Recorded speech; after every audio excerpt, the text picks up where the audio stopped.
Would you guys welcome my friend Louie Giglio?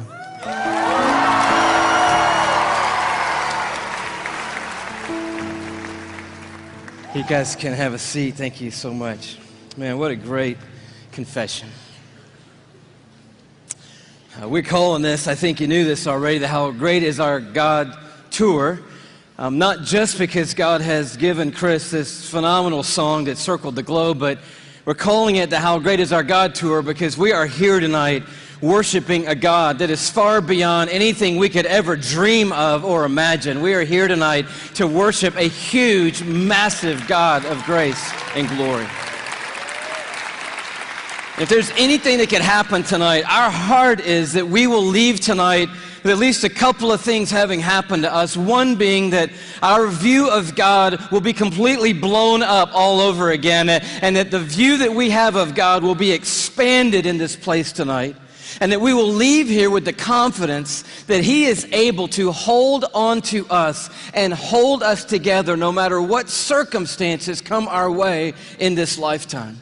And if you were with us on the Indescribable Tour, we sort of took a swing at that first part, looking at the bigness of God and the greatness of the universe. Anybody make it out to the Indescribable Tour, by the way? A few of you guys were there.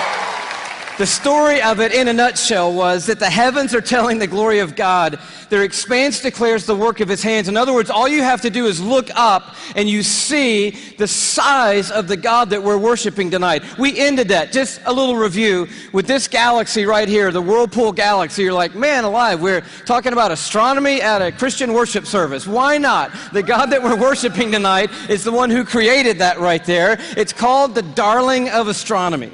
The reason why is it's sitting completely perpendicular to us on Earth, and when we look up at it, we get this beautiful view. But check this out. The Whirlpool Galaxy is 31 million light years away from where you're sitting right now. Okay, they got nothing in here tonight. 31 million light years away. That's just the first little thing we got to catch up with tonight. By the way, the story opens like this. In case you forgot, in the beginning, God created the heavens and the earth, and He said, "Let there be light," and there was light. And that was a phenomenal moment when that happened, because light came out of the mouth of God traveling 186,000 miles a second. That's how fast light is traveling through the universe. And so a light year, therefore, is how far light travels in 1 year, and I'll do the math for you. It's 5.88 trillion miles is a light year. So, as we talked about before, when you start to get around in the neighborhood of God, the mile is not going to help you. The yardstick, the ruler, the tape measure, these things are of no value in the universe that God has made. We're using a ruler called a light year that's 5.88 trillion miles long, and if you'd like to go to the Whirlpool Galaxy, be my guest. All you have to do is multiply 31 million, that's how many light years it is away, by 5.88 trillion miles, and that's the distance that you've got to cover. Anybody with me so far? I'm wondering, are there any science lovers here tonight? Because we're going to have a little scientific content tonight, and I need to know if anybody's going to be with me so far. So you do the math, or you could look at it a different way. You just have to travel 186,000 miles a second for 31 million years, and voila, you will arrive at the Whirlpool Galaxy. Second thing that's pretty stunning, given that our God made that, is it contains 300 billion stars. In that one galaxy, 300 billion stars. And it is one of hundreds of billions of other galaxies in the known universe that God has made. And it just reminds us all over again tonight, man, this God that we're singing to tonight, He's enormous. He's bigger than anything we've ever dreamed of. He's bigger than our wildest imagination of Him. But we ended by looking inside that thing, and this is pretty stunning. Those of you who've seen it remember, but the Hubble Space Telescope is circling the Earth at 360 miles above the Earth, and it takes amazing images of these galaxies and other phenomenon of the cosmos, and it looked into that white core of the Whirlpool Galaxy, and lo and behold, there is a black hole in there.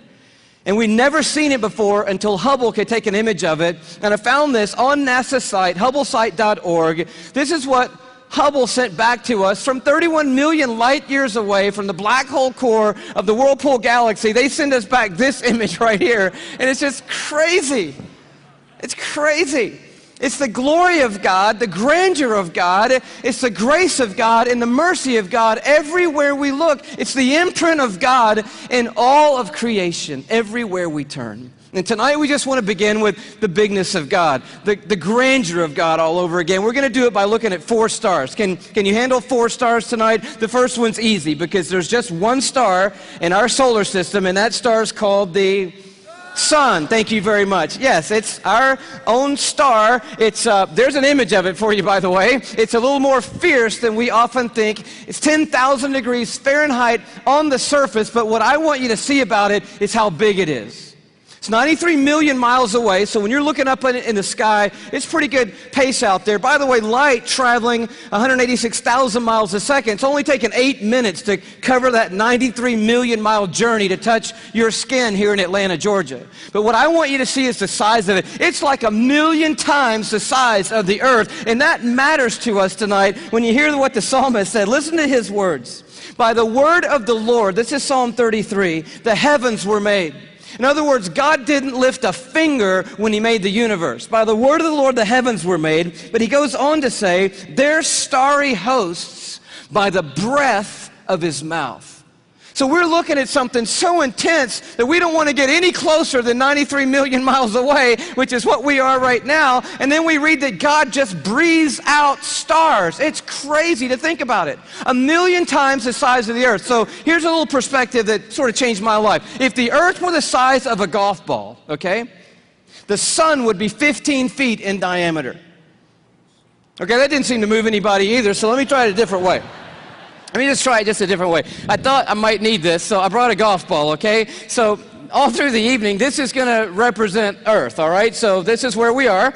I need everybody in the building to look as closely as you can and find yourself, okay? And when you found yourself, I want you to nod your head so that I know you've located you on the earth, okay? You're nodding your head? Okay, you found yourself. If the earth were a golf ball, the sun would be 15 feet in diameter. That's not 15 feet in diameter. Can we blow that up just a hair and maybe give them 15 feet in diameter? So here's a little perspective for you, okay?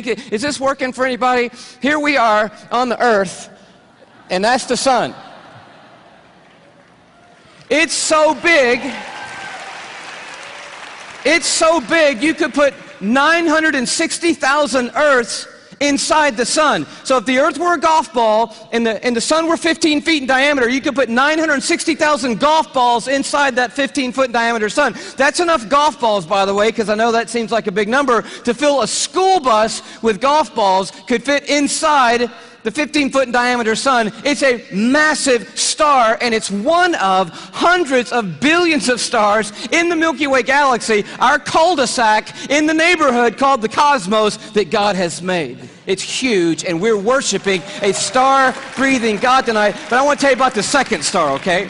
Because the second star absolutely wrecked my life. I heard about it when I was a high school student here in Atlanta. One of our youth leaders did a talk, and he mentioned this star. I didn't know how to talk to God for about 2 months after I heard about this star. It's called Betelgeuse or Betelgeuse. You can pick your pronunciation. I'm obviously going with Betelgeuse, and Betelgeuse is incredible. Here it is in the night sky. I know it doesn't look incredibly ferocious, but it's 427 light years away. So that's 427 times 5.88 trillion miles away from us right now. Draw it in a little closer with the Hubble Space Telescope, and you can start to get a little bit of the feeling of its intensity. But this is the crazy thing about Betelgeuse. Are you ready for this? Betelgeuse is twice the size. Are you ready? You think I'm going to say twice the size of the sun? Oh no, it's twice the size of the Earth's orbit around the sun, Betelgeuse is. It's crazy. If the earth were a golf ball, Betelgeuse would be the height of 6 Empire State Buildings on top of each other. Now, come on, have you seen the Empire State Building? I mean, maybe what you're going to need to do is gather the family, get a golf ball, get some plane tickets, and fly up to New York. And you're going to go into Midtown, you're going to take your golf ball and put it on the sidewalk outside the Empire State Building. Don't worry about people thinking you're crazy. They're not even going to notice you in New York. You're going to go across the street. You're going to look up at the Empire State Building and imagine 5 more Empire State Buildings on top of the Empire State Building. That's Betelgeuse, and that's the earth, and somewhere you're on it.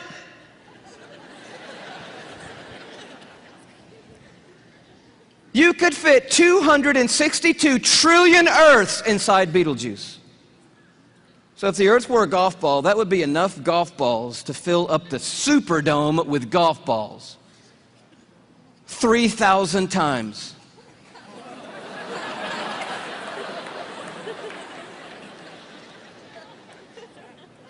When I heard that as a teenager, that stumped me right there. Because most of my praying had been advising God, correcting God, suggesting things to God, drawing diagrams for God, reviewing things with God, counseling God.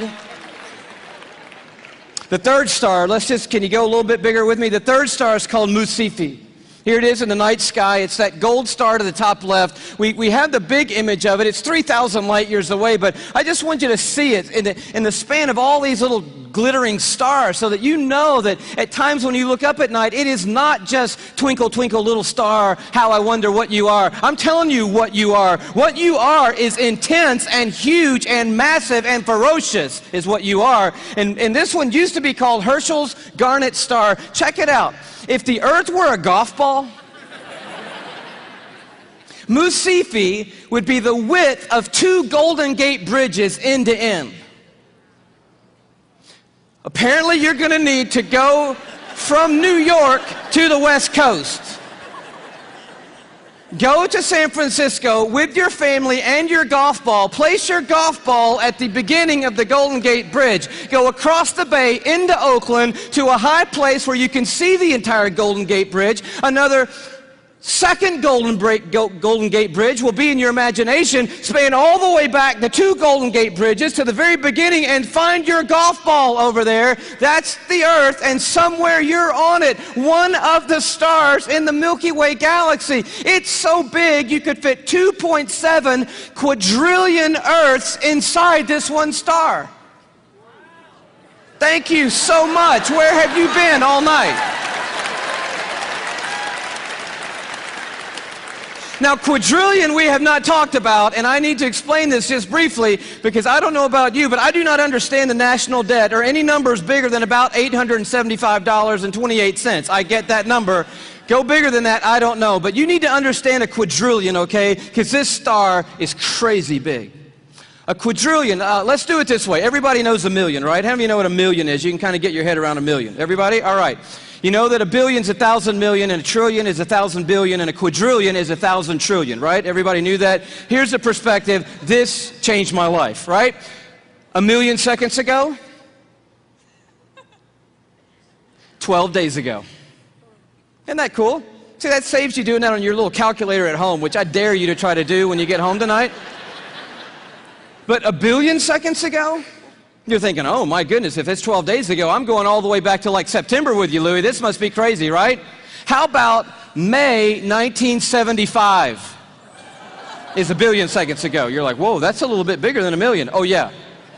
A trillion seconds ago, you're like, I'm on the 1800s. No. Christopher Columbus? No. 29,700 BC is a trillion seconds ago. A quadrillion seconds ago, 30,800,000 years ago is a quadrillion seconds ago. We're talking about a really large number, and Musifi is so big, you could put 2.7 quadrillion Earths inside this one star. But it is not even the biggest star we have found. I love science, and science has just brought us the largest star they found. It's called, are you ready for this? Canis Majoris. Now, I'm no linguist, but that's a cool name for the biggest star we've found so far. I think that means the big dog star, and that's exactly what it is. I bring it to you as a little bitty purple, glow just to the right of center there. But Canis Majoris, oh wow. If the Earth were a golf ball, Canis Majoris would be the height of Mount Everest.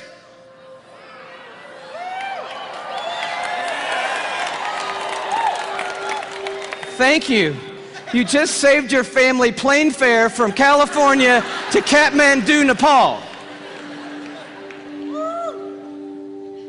Almost 6 miles above sea level, the highest point on the planet, and I just dare you to get up there and unzip the parka and pull out your golf ball.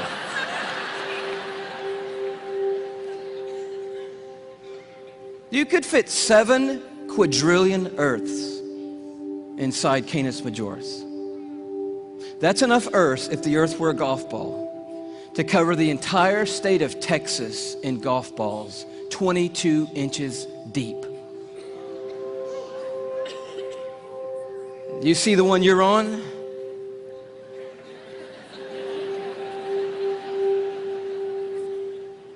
Maybe this will help a little bit more. This absolutely blew my mind. Just a little journey through our solar system. Everyone knows our planets and sort of how we fit in to the story here. You see really quickly that we're not even the biggest deal in our own solar system, but as Earth comes by, you have to know tonight that we are living on a privileged planet. Anyone would tell you we're living at one of the most special places, if not the most special place in all of creation. But Neptune comes by and Saturn and then Jupiter, and you're like, okay, we're not all that big, even in our own little cul-de-sac.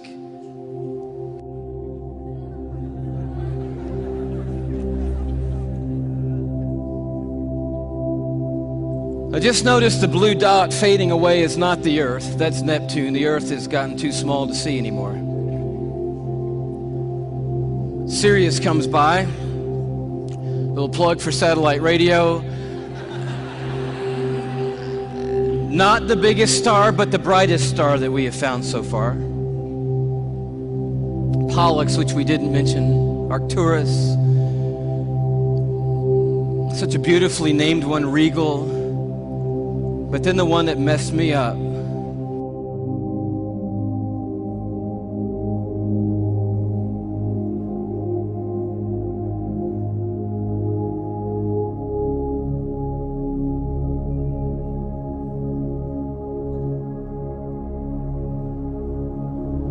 Our third star, Musifi.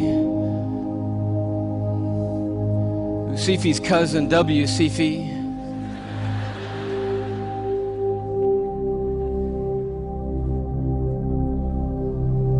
And Canis Majoris.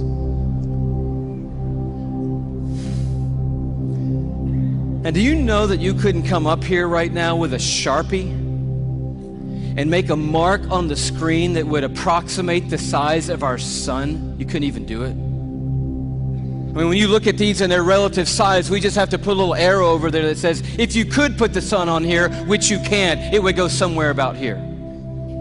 And can you hang on that for me? And when you see this, I don't know what happens to you, but I'll tell you what happens to me. A shrinking feeling comes over me, and it's not a bad shrinking feeling, it's a good shrinking feeling. Because sin, it has a way of shrinking God down in our minds and puffing us up in our own estimation. But just a glance into the universe that God has made resizes everything in a heartbeat. And you realize tonight we are worshiping an unrivaled, uncontested God of all kind of might and power and glory and awe, there's none like him anywhere in all of creation tonight. We are not here worshiping some little teeny tiny God. We are the teeny tiny ones, you and me. We are small and weak and fragile and frail. We are, you and me tonight, one of 6.5 billion people on this little golf ball sized planet in this massive universe that God has made. But I'll tell you, the miracle of tonight is crazy, and crazier to me than the size of any star. Is that though we are but a vapor, you and me, and tiny and frail, we are marked by majesty. And we have been created in the very image of the God who breathes out the stars and put the universe into place. You and I are fashioned and formed and ordained by the God of all creation. We are fearfully and wonderfully made, you and I. We are a miracle. You're a miracle sitting in the building tonight. If I could just remind you just for a moment, you are somebody incredibly special. Let me just dial back to the beginning, and I know you know this already, but in the very, very beginning, here's how you happened, okay? One cell from your mom found one cell from your dad. Now, there's more involved in that than that, but that's enough for us right now. And by the way, we should applaud the one cell from your dad, because that one cell did a pretty heroic thing to be the one cell in the story that we're talking about tonight. One cell from your mom met up with one cell from your dad, each one carrying 23 chromosomes. The one from your mom was carrying half of her DNA. The one from your dad was carrying half of his DNA. And those two cells met and merged into one single cell. And when they did, those chromosomes matched, and they began to form together a brand new DNA code. Using 4 characters, 4 nucleotides, they begin to write out what we have now discovered is the 3 billion character description of who you are, written in the language of God. They wrote out your DNA, your human genome of 3 billion characters made up of those 4 simple nucleotides. And when they did, they described who God had ordained you to be. In that one little simple cell.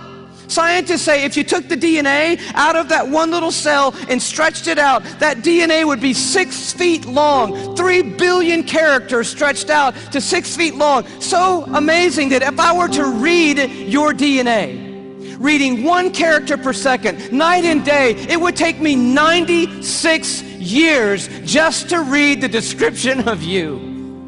And when they formed together, they wrote out and painted a picture which had never been written before in the history of humankind. And then that cell did the unthinkable. It set out to build that model from one cell. I'm telling you, you are a miracle sitting in this building tonight. And you have come a long, long way. I mean, here you are. This may not be in the family photo album, but here you are at 3 days old. 16 cells of you. You say, what in the world is that?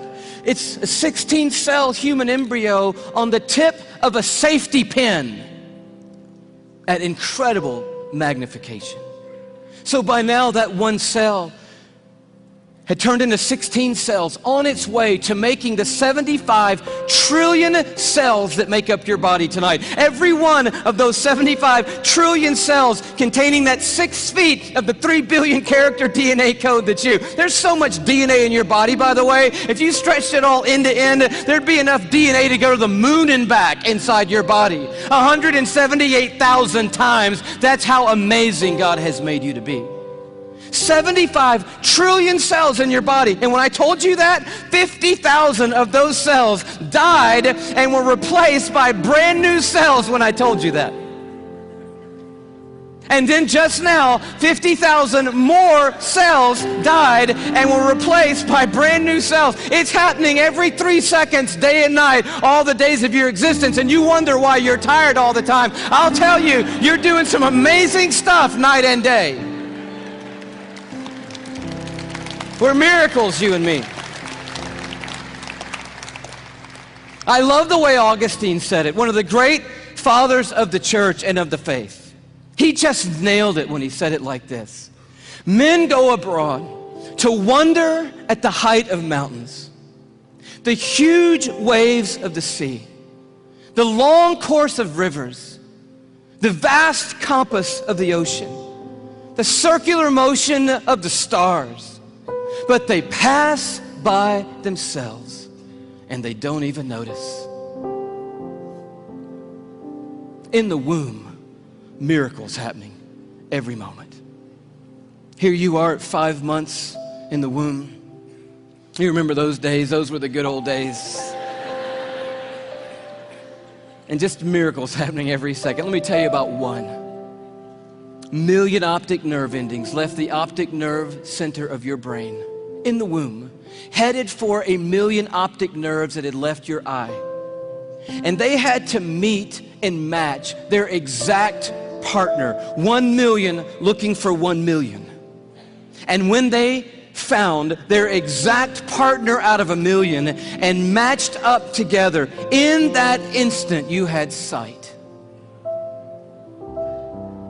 And anyone would tell you that to this moment, the most technologically advanced thing on planet Earth is your eye.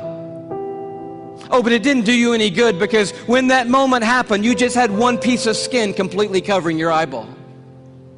But as I read in one textbook, miraculously and mysteriously at about the 6th month, a little cutting device appeared, and it cut perfectly that piece of skin.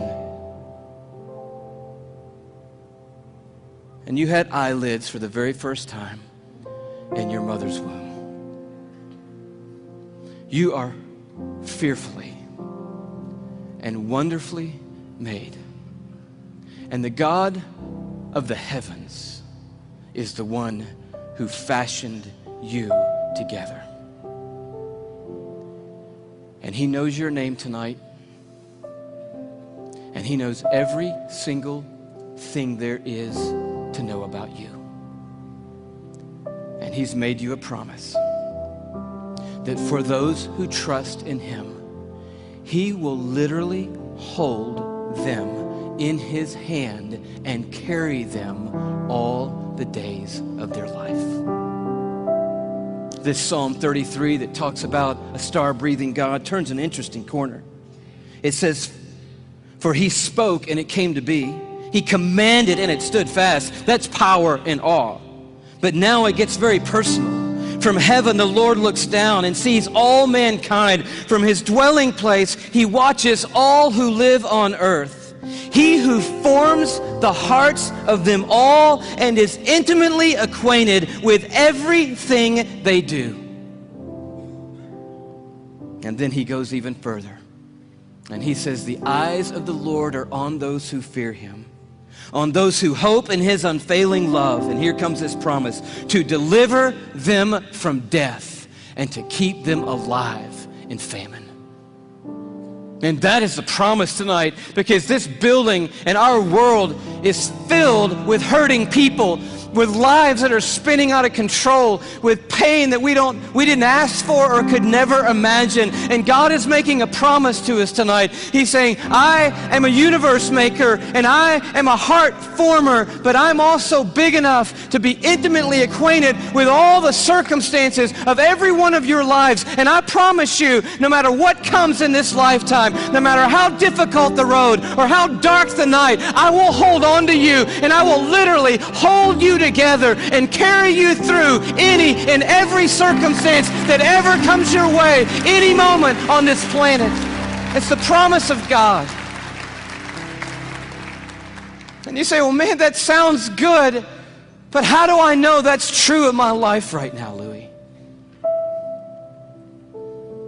I mean, that's really what we want to know tonight. And I'll tell you how you can know tonight that God will always hold you together no matter what. It's by looking a little deeper into the human body, and it's a little protein molecule called laminin. Yeah, that's about what I felt the first time I heard that. Long story short, the tour was winding down last time around. We were in Tyler, Texas. The night was over. A guy walks up to me. I wish I could tell you the whole story. It was so of God. Introduces himself to me, says, "How are you doing? I just want to say hello." I said, "It's nice to meet you." He says, "You guys winding the tour down? Where are you going to go from here?" I said, "Well, I'm on my way back home to Atlanta, Georgia." He said, "Well, what's next for you?" I said, "I'm going to be preaching the next 2 Sundays for my pastor back in Atlanta." He said, "Oh, cool. What are you preaching on?" I said, "Well, the series is on the glory of God in the human body." He said, "That's really amazing. I'm a molecular biologist at the university down the road. Give me your talk." And I was like, oh, wow, I wasn't quite yet ready to unload the talk for a molecular biologist. So I kind of stumbled through what I had, and he's kind of being kind and gracious and like, that's good. And then he says, "Well, what's your big left hook? You got to have a left hook, a big finish, right?" I said, "I don't have a left hook yet." He said, "Oh, Louie, Oh man, your left hook is laminin. And I'm totally blank on laminin. He goes, Louie, it's a cell adhesion molecule. Protein molecule?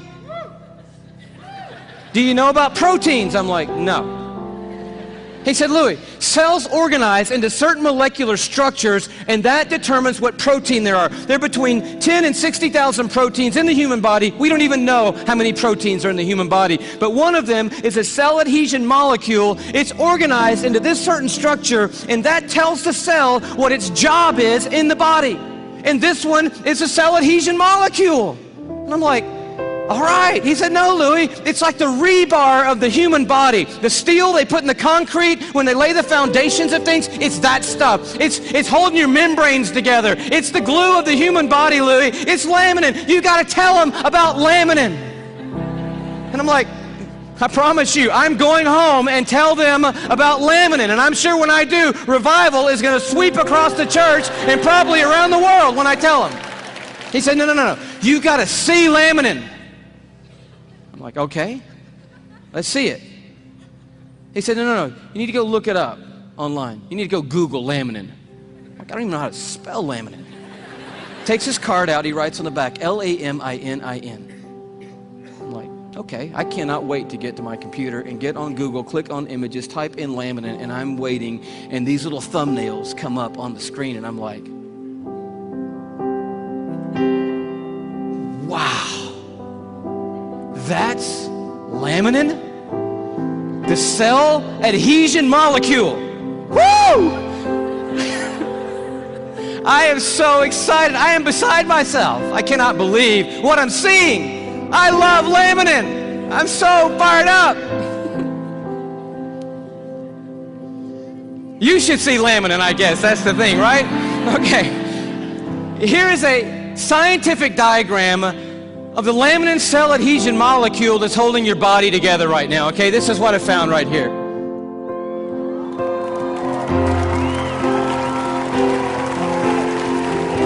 No, come on, that's crazy. That's just crazy. I just can't believe it. I emailed that guy back so fast, I'm like, wow, what in the world? He said, you want to see an actual laminin molecule? I'm like, oh no, man, the diagram was cool for me. I'm happy with that. Don't bother sending anything else. I'm like, yes! And he sends me this image, an electron microscopic image of an actual laminin protein molecule. It looks just like this.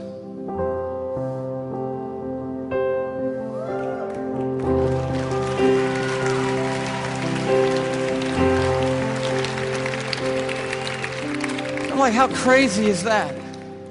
That the stuff that holds our bodies together, that's holding the lining of your organs together, holding your skin on, is in the perfect shape of the cross of our Lord Jesus Christ. And immediately I'm thinking about the words of Paul in Colossians 1. You know this beautiful passage where Paul's talking about the supremacy of Christ and the sufficiency of Christ. He says, for by him, talking about Jesus Christ, all things have been created, things in heaven and things on earth. All things were created by Jesus and for Jesus.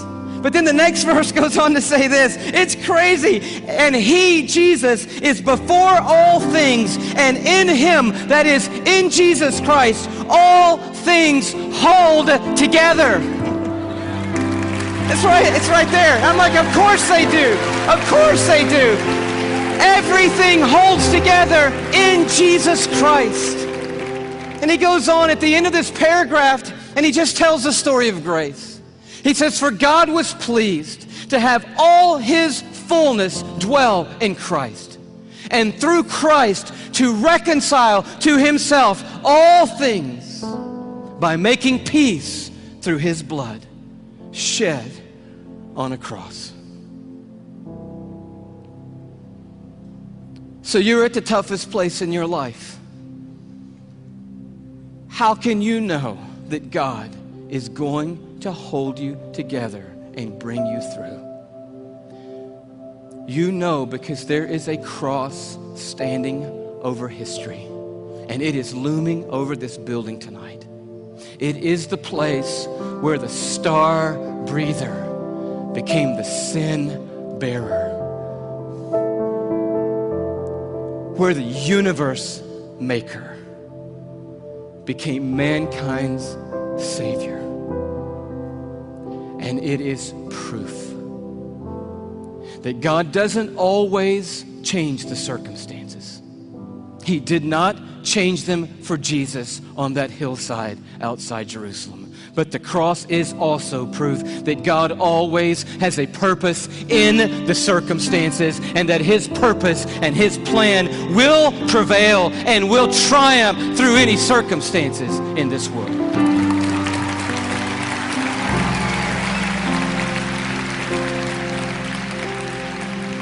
So we just close with this question.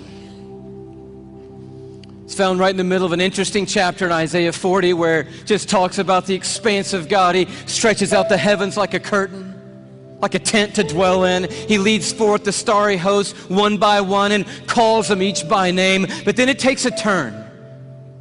And the writer of Isaiah says, "So why do you say, O Jacob? And why do you complain, O Israel? My way is hidden from the Lord." Or say, "My cause is disregarded by my God." In other words, there was a moment in the history of Israel when they felt like God had completely lost sight of them. That yes, I believe that God is big enough to make the world. I even believe that God ordained and made me. And now coming present tense, I'll accept the fact that God gave His Son on a cross. But what I really need to know right now, what really matters most to me right now is, does God see what I'm going through? Does He see what I'm carrying? Does He know that I can't take one more step or one more day? Does He care, and can He do something? That's what I need to know. And Isaiah answers, and he answers with another question. And it's a question for us here. He says, "Do you not know? Have you not heard? The Lord is the everlasting God, the creator of the ends of the earth. He will not grow tired or weary, and His understanding no one can fathom." He's huge. He is a star breather. He's big. But listen to what He loves to do.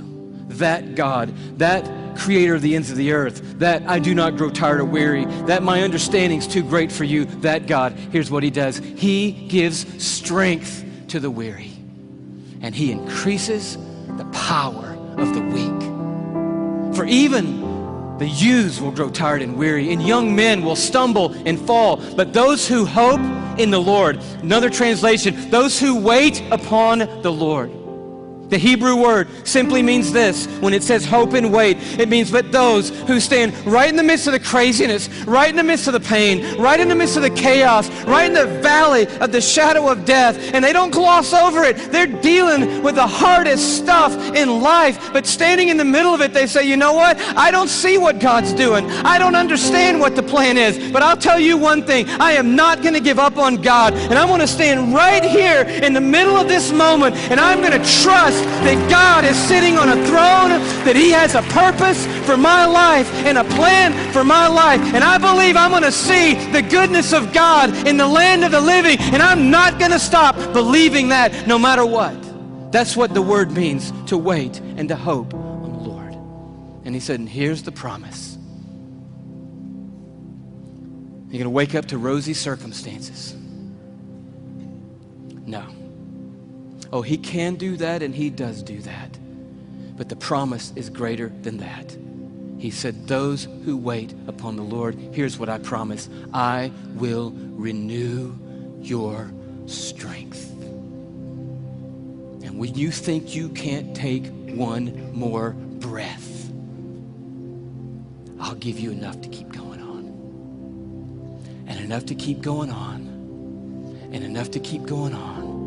And to keep going, and to keep going, and to keep going. You keep hoping, and I'll keep causing strength to rise when you hope. And you'll keep going, and you will feel like you have been swept up on the wings of eagles, and you will run and not get weary, and walk through it all and not faint.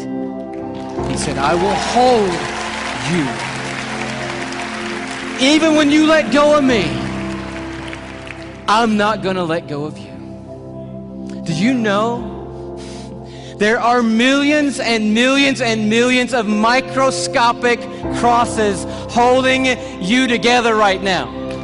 And one giant, glorious cross of Jesus Christ that's holding every one of us that's trusted in Him onto the Heavenly Father and holding the Heavenly Father onto us. And it's going to keep holding us onto Him, that cross, forever and ever and ever and ever. We will never not be carried by the strong hand of a universe-making God, and He will bring us through. That is the promise of the everlasting God. Amen. God bless you. Bless you. Bless you.